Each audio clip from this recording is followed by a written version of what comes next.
Hello, Randy. Hello. I'd like to introduce you to everyone. This is Randy Blazak.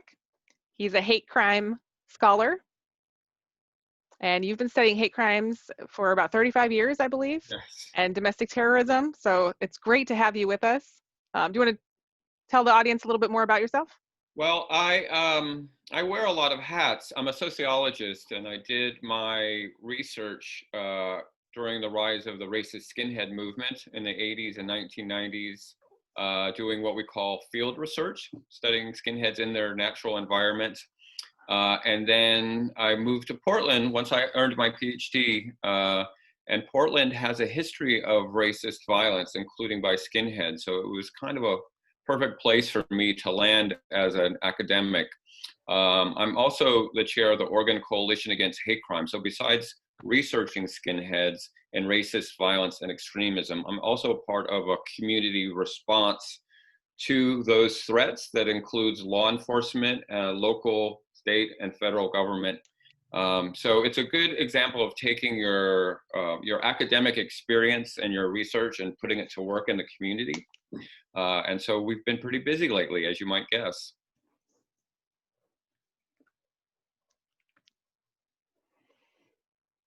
Yeah, you're a very busy man. I've seen a lot of your writings, and I appreciate the service that you're giving to the community. Thank you. Now, in the next week, what should we be preparing? I know that you have talked about the fact that history has taught us that failed coup attempts are often followed by successful coups. So, Yes, how is this a constitutional crisis, and what can we do? it's a very intense moment that we're in. The lesson that we start with is the Oklahoma City bombing in 1995 that was organized by a group of like-minded patriots, people who call themselves patriots, and they wanted to start a revolution in America. They believed in their deep state theory that the government was controlled, including Republicans and Democrats, by a shadow government. And that ideology that was very violent in the 1990s has moved from an underground subculture of anti-government extremists to a mainstream social movement that has been expanded because of the internet, because of economic situations, because of COVID, and of course, because of the President of the United States. And so these people who are calling for revolution are a small part of the overarching Trump movement or MAGA, but they are well armed and they train. And the events at the Capitol last week were for them a first shot or a first strike, and they have ramped up the rhetoric to call for violence before the inauguration, during the inauguration, and after the inauguration. I was in a meeting yesterday with the FBI, and the FBI is very busy right now keeping track and trying to figure out which actors I can are, imagine. yeah, which actors are just expressing their First Amendment anger with the government and which ones are actually engaged in plots to commit acts of violence around the inauguration. So it's a very intense moment that we're in, and I don't want to be an alarmist, but there is a small group of people who have widespread support who believe that violence is the only way to save the country from what they see as the enemies. And so it's for my friends who are in Washington, D.C., I want them to be safe, but I also want people to be vigilant. And once we get through the inauguration and the transition of power, to start working on how we de-escalate the tension, which is a big task. It's a lot of work.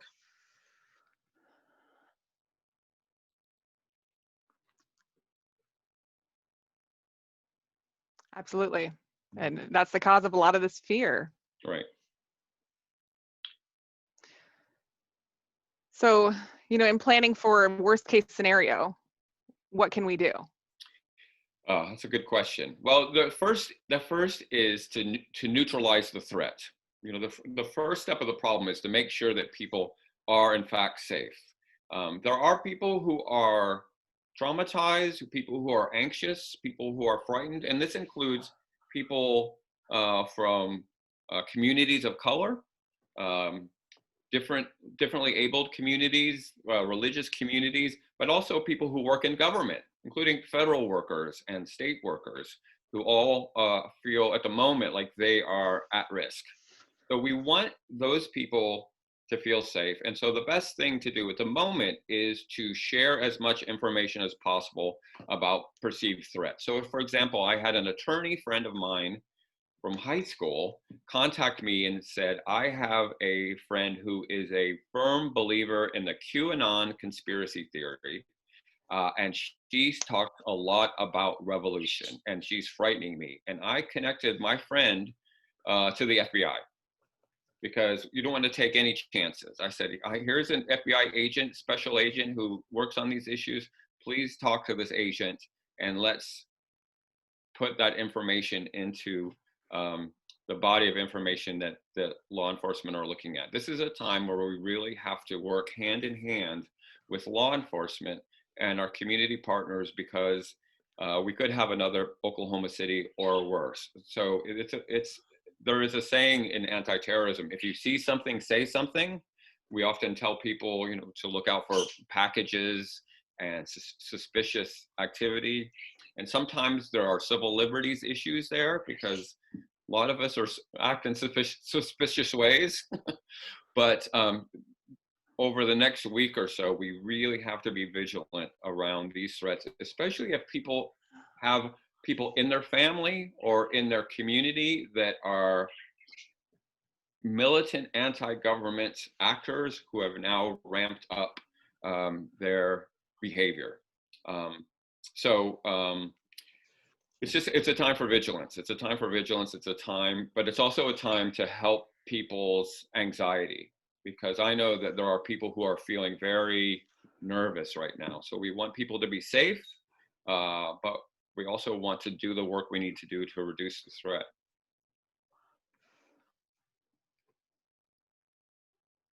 And as you know, I live in DC and I'm speaking with my neighbors about this, writing back and forth with them, talking about this feeling of anxiety. And it really is widespread. Yes. And the more we see of the news, the more, that drives the panic and the fear. Right. And that's the goal of and that feeling of fear is all throughout the DC area. Yeah. And that's the goal of terrorism, is to make people afraid. So it's working.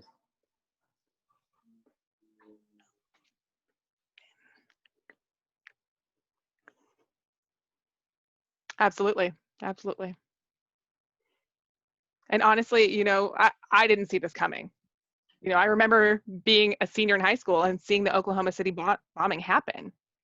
And I actually visited Oklahoma City in 2004 and, gave me chills to be in that same space where that happened. But to see something like that come to fruition again and possibly be a worse situation, I never would have imagined that I would be seeing that.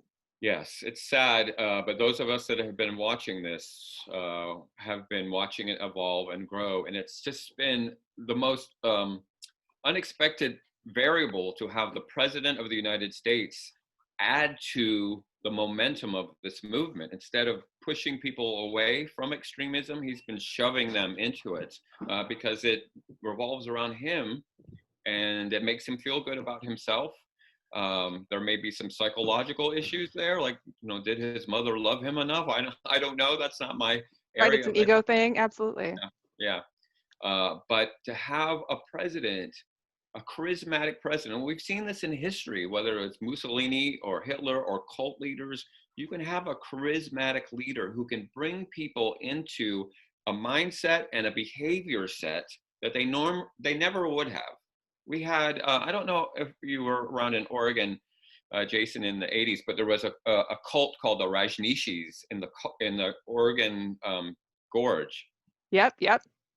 Yeah, and many of those people who joined that cult were lawyers and were upper middle class. They called it a yuppie cult because they were educated people who came from upper middle class, and yet they fell under the spell of this Swami and turned over all their money to him. So people who are feeling like they don't control their lives are very susceptible to this cult of personality phenomena. And it's not to excuse the people who attack the Capitol, but a lot of those people are feeling very fragile about how the world is changing, the economy is changing, gender roles are changing, sexuality is changing, and they gravitated to the strong man who said, "I'm going to make America great again."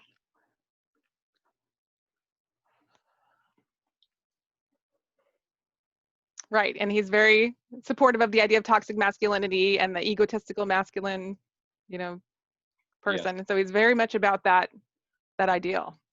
very much. Now in 2015, you warned America about a demagogue. I Can did. you expand on that, if you will? Well, when Donald Trump announced his candidacy for president and began making his speeches, including his very first announcement when he talked about Mexicans as murderers and rapists, I started hearing some of the same rhetoric that I heard when I was doing my research as a graduate student. And my research involved me being at Klan rallies. I've been to Klan rallies and heard the exact same rhetoric. And at the time, we hoped that more mainstream conservative Republicans would push Trump out. And maybe the Republican nominee would be Jeb Bush or somebody who was a more traditional Republican. But I also knew that the rhetoric of Trump was going to land on the ears of a lot of people who were feeling anxiety about the changes in society. And just like the skinheads that I started studying in 1988, so long ago, I knew that the Trump rhetoric was going to bring people in. I wasn't prepared for how many he would bring in. It shows you how many people are feeling fragile in this changing social landscape we're in. But I wrote a piece in 2015 called "Donald Trump is the New Face of White Supremacy," just trying to sound some alarms about the comparison between the rhetoric that Trump uses and the rhetoric you would hear at a white supremacist rally. And I feel like that particular piece was prophetic, that he found an audience with those people. And of course, there are some people of color, and there are some women, and there are some people who you would not see at a Klan rally, at a Trump rally, because it's all very coded language. It's not about Black people, it's about immigrants. It's not about women, it's about liberalism and feminism. So he changes the language to make it less harsh from a neo-Nazi or a Ku Klux Klansman. But the message is the same. I'm going to take you to the past where you didn't have to worry about these changes that are challenging you.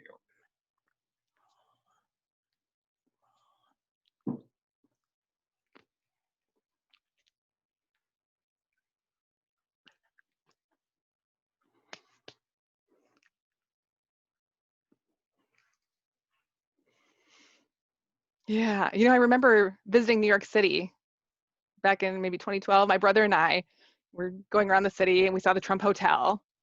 And I took a picture of myself flipping off the Trump Hotel. Unfortunately, my brother lost the phone we had the picture on, but you know, Oh, I just knew there was something about him. And now we can, I mean, everyone can see. yeah. He has this hate inside him. He's trying to destroy our country. But looking back, you know, I just had that feeling about him. Yeah. He has quite a history of racism, including in the real estate industry, in which he has been under federal lawsuit for discrimination. So this isn't something that he invented to become president. It's part of his DNA.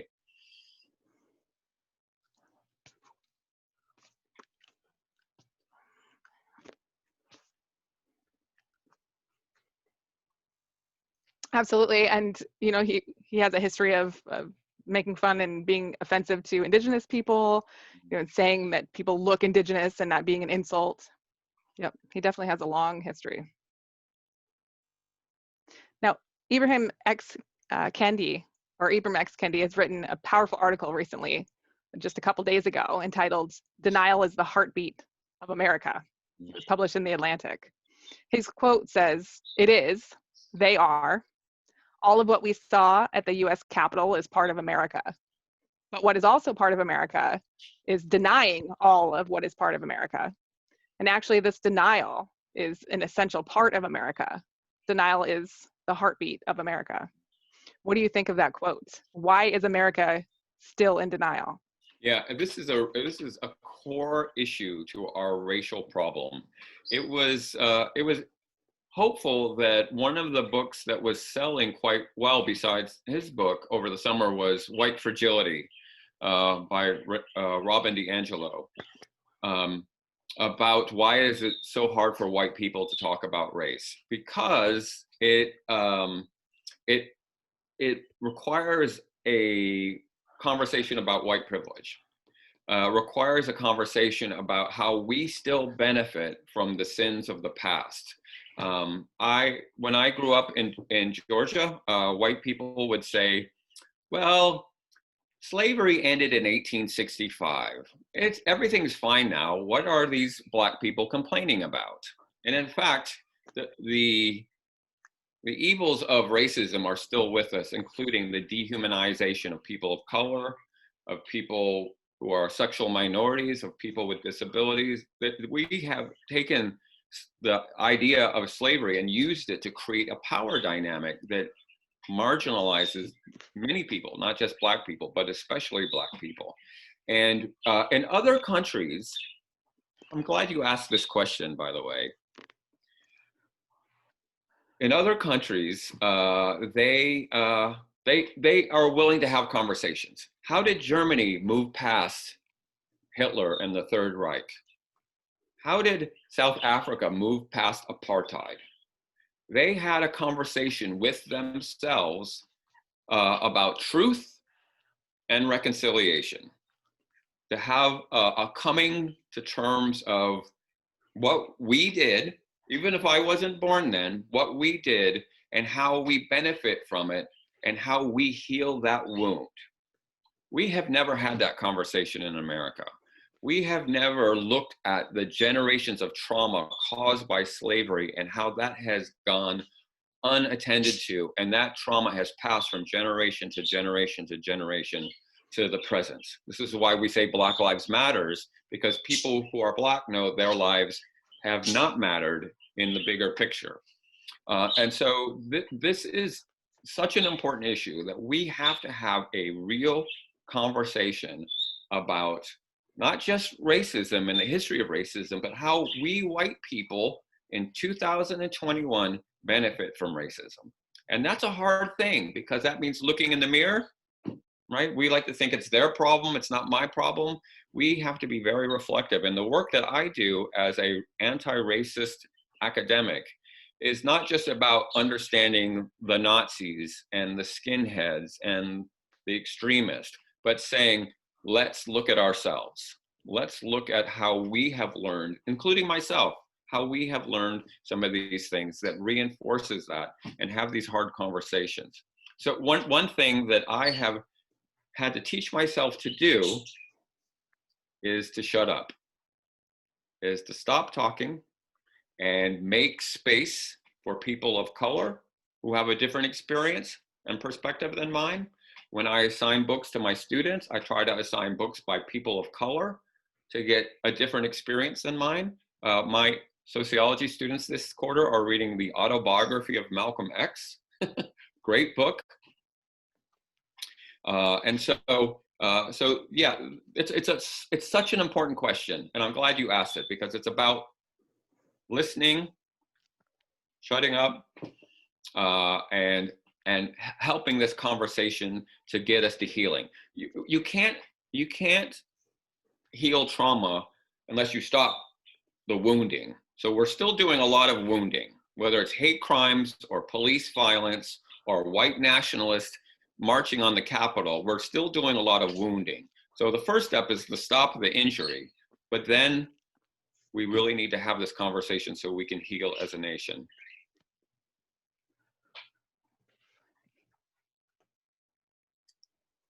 Perfect. That's a perfect answer. That was a And lot. it was, but it's good. And Ibram X. Kendi, he published a new book, about 400-page new book, and I'm looking forward to reading that. I love Kendi's work, so I'm looking forward to reading Well, his new another book. book, if I can say, that I have assigned my students also is this book that's right here. It's called Oh, not stamped out? Post-Traumatic Slave Syndrome. It is really helpful in understanding how the slave trade is still wounding people of color now. It's written by a professor from Portland State, and it's a really powerful book. It didn't get the same big publisher that the other books got, so I always like to say, read this book. It's a wonderful book.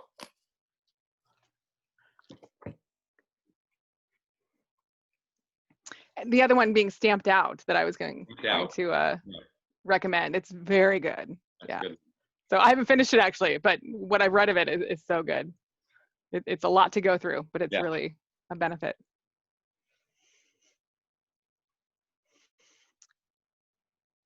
Now this morning, Senator Steny Hoyer had made a statement saying, talking about weaponizing hate for political gain. And it seems like these so-called patriots are weaponizing hate. How can we stop that and stop them from weaponizing our democracy? Yes, that's very challenging. The best weapon we have against that are people who have been there, former members of these extremist groups. For example, the organization Life After Hate is made up of former extremists who can talk about what brought them out. These people are all human beings. I grew up in a Klan town. I could have become a member of the Ku Klux Klan. I went to college and took a different path. But these are people who can be reached, who can be brought out.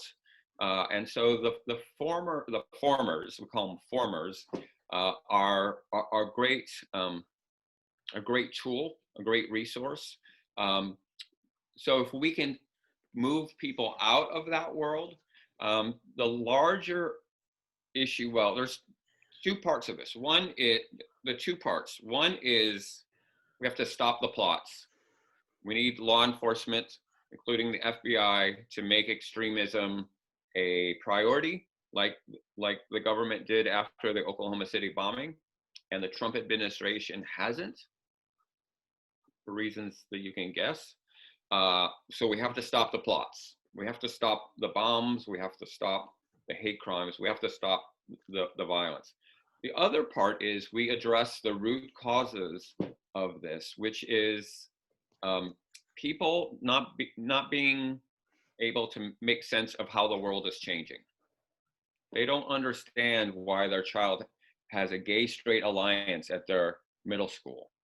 They don't understand why there's a Black History Month and not a White History Month. They don't understand what happened to their job at the factory. They don't understand why their wife can get a job and make more money than they can as the head of the household. These changes are all happening, and they are pushing people into that world. So if we could help them understand that change, I'd like to give everybody a sociology class. That's my solution, but I'm a sociologist, so of course I'm going to say that. But we want to work on the root causes that push people into that.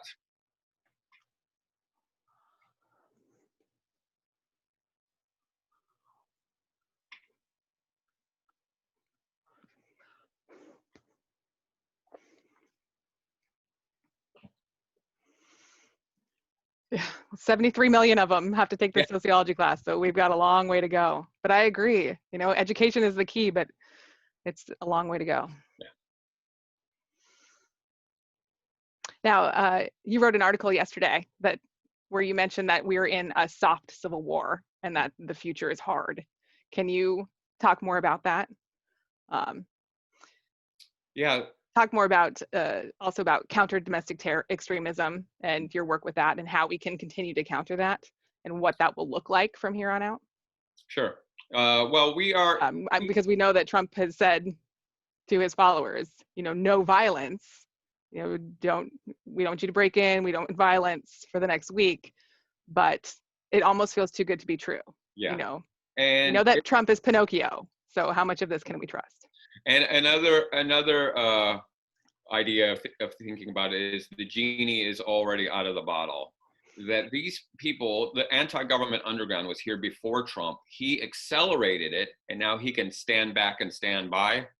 And so it's already moving. There's no way that he can stop it. He's helped move it forward. And so what soft civil war sort of refers to is that there's already violence. There's violence on the streets. There's violence at state capitals. We had here in Portland, we had Trump supporters come into the city to physically attack anti-violence or anti-racism protesters, the Black Lives Matters folks. They came in big Trump caravans shooting paintball guns and some real guns. So we already have violence on the streets. And it is a low-grade civil war because the way we often think of the Civil War in the 1800s was brother against brother. That's all I always learned about the Civil War in school. It was brother against brother. And we have this same division now in families, including within my own family. My father is an ardent Trump supporter and has stopped talking to me. He said, son, you can either be a supporter of Antifa or you can be my son. And I said, Dad, I'm anti-fascist. That's the work that I do and will continue to do. And he unfriended me on Facebook. Thanks, Dad. So we are already kind of in that climate of being very divided around these issues. If you look at, a lot of people voted for Joe Biden, but a lot of people voted for Donald Trump. Millions and millions and millions of people. Not all of them want civil war. Not all of them are racist. Most of them are not. But there is this incredible division that's happened in this country. And so the risk we're in now is that becomes a hard civil war or a hot civil war or the real deal because of the success that these insurgents had on Wednesday at the Capitol building. It's overwhelming when you look at how many people were involved, how violent it was, how they had zip ties to arrest people. I have a friend that works at a senator's office, and when she saw those plastic zip ties, she thought she will never be safe in the Capitol building again. There was the real success, even though they were pushed out, and that will serve as a advertisement for the white revolution. That will serve as an advertisement for the next wave of insurgents, and will bring people into DC this weekend through the inauguration, but will also create more intensity at state capitals, at governors' mansions, at federal buildings. All these places are going to become targets by these folks who are now emboldened. And it doesn't matter what Trump does now. The genie is out of the bottle. And it is, so what we do about it is a big part.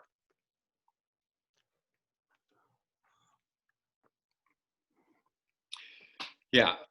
Yeah. Unfortunately, it looks like our time is up, but I do want to wrap up with whatever last message you want to leave in our viewers' minds. What is the last thing that you want to let them know? Well, I think I don't want to be too depressing and frightening. I think there are lots of good things that are happening. And I think one of the good things that's happening is as the pandemic reaches its peak and people are immunized, we are going to come back together. We are going to be able to spend time together, be able to touch each other and eat with each other and create art with each other. And the thing that will get us out of this dark moment that we're in this specific moment, is a new renaissance that is coming, a new celebration of life and diversity and how lucky we are to be alive on this planet. And I think this part of 2021 is a little bit of the hangover of 2020, but by the time we get to May and June, there is amazing things coming and there will be a great rebirth in this country. I'm completely confident of that.